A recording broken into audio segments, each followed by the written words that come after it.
Welcome to this presentation on accessible web content generation using LLMs, an empirical study on prompting strategies and template-guided remediation. Web accessibility remains a persistent and critical challenge in modern web development.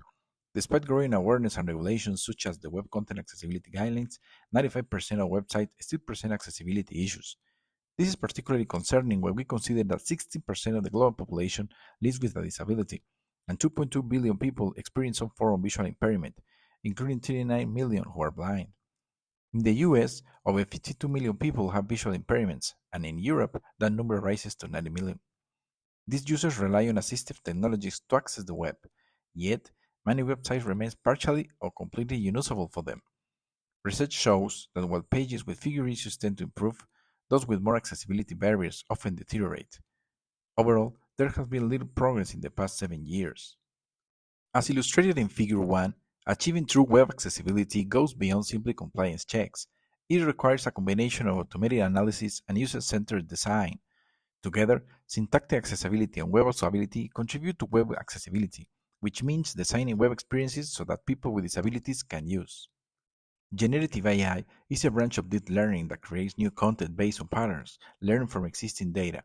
It relies on large language models. As shown in Figure 2, the use of language models has evolved through four distinct generations. However, these only recent studies that researchers have started exploring their potential for remediating web accessibility issues. The main contributions of this study include a replicable experimentation pipeline, evaluation of LLMs for accessibility remediation, comparison of prompting strategies, empirical assessment, and analysis of token usage and cost. Figure 3 shows the complete pipeline, which includes five key phases: website selection, content acquisition, content generation, evaluation, and selection analysis. As shown in Figure 4, both models yield strong improvements, especially with template guidance. The generated page achieves a lighthouse score of 93 and wave error reduction of 92%. Figure 5 shows that GPT used fewer tokens than Gemini. However, experiment tests showing no significant correlation between tokens and either lighthouse scores or wave errors. Figure 6 illustrates the reduction on average number of detected issues after remediation for both websites. Manual evaluation was performed with real screen reader blind users through the cognitive walkthrough method. Tasks were completed with an average of 12.92 seconds per task, resulting in an overall success rate of 88%, which increases to 95% for only LLM-generated variants. Gemini with Markdown on the plate emerged as the most usable variant. Figure 7b shows that Markdown with template guidance produced the most usable and reliable outputs, whereas raw HTML, although preserving its partial layout, tended to replicate original errors.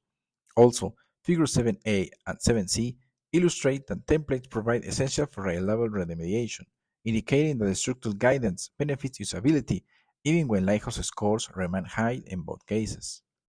This study shows that LLMs can effectively support web accessibility remediation when guided by structured prompts. Using scrapping, prompt engineering, and automated tools, the approach improves compliance with WCAG. Both models produce accessible content with templates yielding the best results. Effectiveness depends more on prompt quality than token usage. Through testing on 20 variants and screen reading criteria, the method offers a solid basis for broader scalable remediation efforts. Future research should expand evaluation to a wider variety of websites, including dynamic layouts, mobile-first interfaces, and multilingual content to strengthen the validity of the results.